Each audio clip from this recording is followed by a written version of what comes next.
एक बार नारद जी को यह अभिमान हो गया कि उसने बढ़कर इस पृथ्वी पर कोई दूसरा भगवान विष्णु का भक्त नहीं है। उनका व्यवहार भी इस भावना से प्रेरित होकर कुछ बदलने लगा। वे भगवान के गुणों का गान करने के साथ साथ अपने सेवा कार्यों का भी वर्णन करने लगे। भगवान से कोई बात छुपी थोड़े ही रहती है। उन्हें तुरंत इस बात का पता चल गया। वे अपने भक्त का पतन भला कैसे देख सकते थे?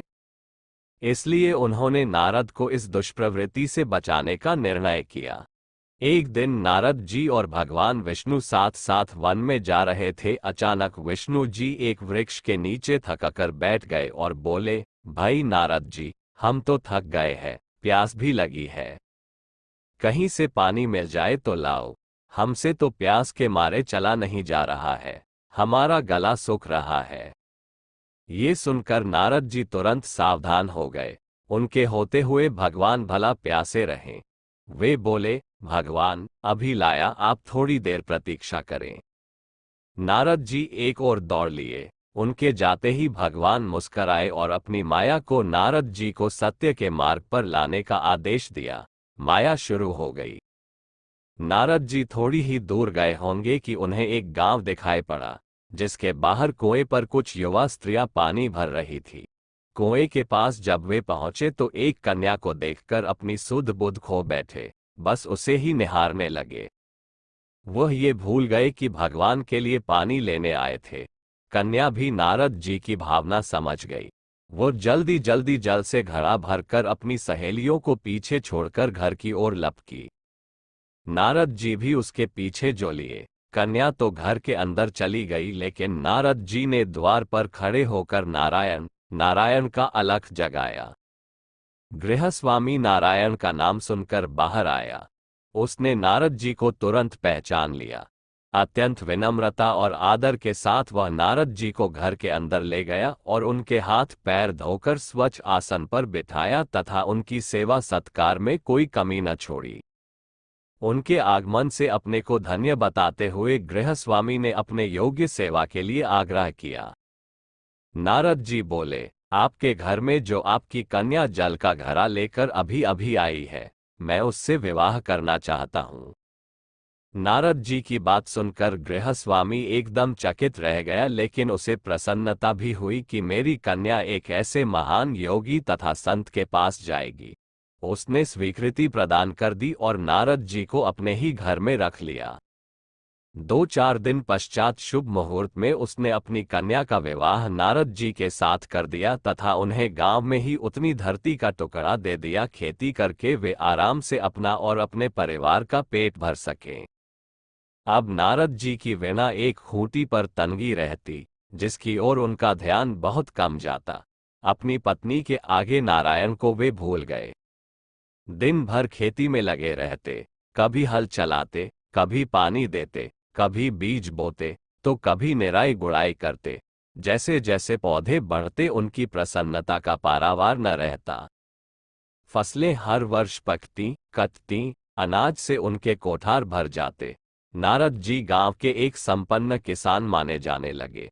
वर्ष दर वर्ष बीतते चले गए और नारद जी की गृहस्थी भी बढ़ती चली गई। 3-4 लड़के लड़कियां भी हो गए। अब नारद जी को एक क्षण की भी फुर्सत नहीं मिलती थी।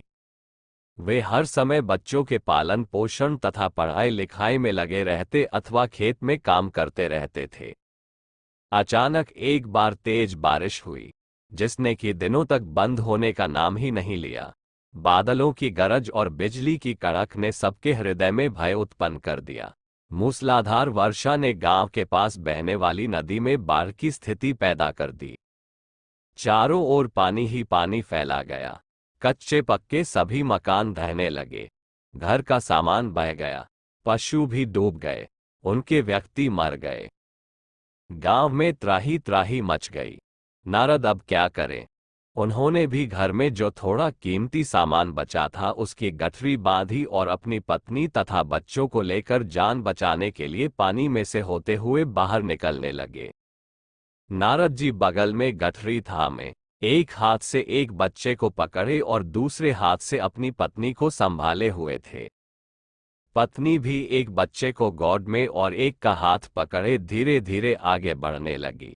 पानी का बहाव अत्यंत तेज था तथा ये भी पता नहीं चलता था कि कहाँ गड्ढा है और कहाँ टीला। अचानक नारद जी ने ठोकर खाई और गठरी बगल से निकलकर बह गई। नारद जी गठरी कैसे पकड़ते, दोनों हाथ तो घेरे थे। मन महसूस कर सोचा फिर कमा लेंगे। कुछ दूर जाने पर पत्नी एक गड्ढे में गिर पड़ी और गोद का बच्चा छूटकर बह गया। पत्नी बहुत रोई, लेकिन क्या हो सकता था। धीरे धीरे और दो बच्चे भी पानी में बह गए। उन्होंने बहुत कोशिश की बचाने की, लेकिन कुछ न हो सका।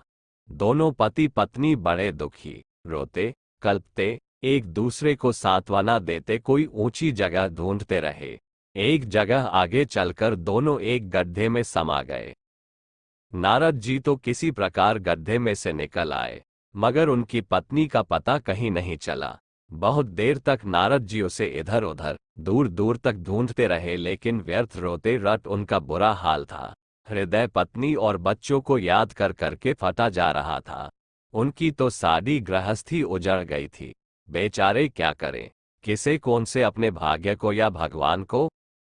भगवान का ध्यान आते ही नारद जी के मस्तिष्क में प्रकाश फैल गया और पुरानी सारी बातें याद आ गईं। वे किस लिए आए थे और कहाँ आ गए। ओहो, भगवान विष्णु तो उनकी प्रतीक्षा कर रहे होंगे। वे तो उनके लिए जल लेने आए थे और यहाँ गृहस्थी बसाकर बैठ गए।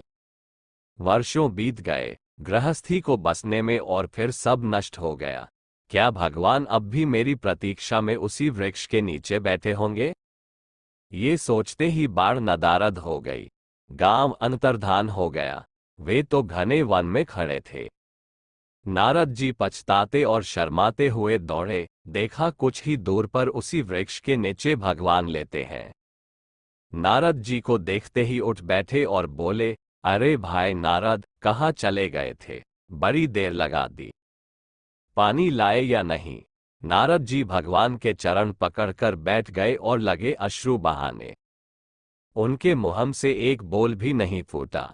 भगवान मुस्कराए और बोले, तुम अभी तो गए थे, कुछ अधिक देर थोड़ी ही हुई है। लेकिन नारद जी को लगा था कि वर्षों बीत गए। अब उनकी समझ में आया ये सब भगवान की माया थी, जो उनके अभिमान को चूर चूर करने के लिए पैदा हुई थी। वे सोचने लगे, उन्हें बड़ा घमंड था कि उनसे बढ़कर त्रिलोक में दूसरा कोई भक्त नहीं है। लेकिन एक स्त्री को देखकर वे भगवान को भूल गए। उसको पछतावा होने लगा और उनका घमंड जरा सी देर में ढेर हो गया। वे पुनः सरलता और विनय के साथ भगवान के गुण गाने लगे।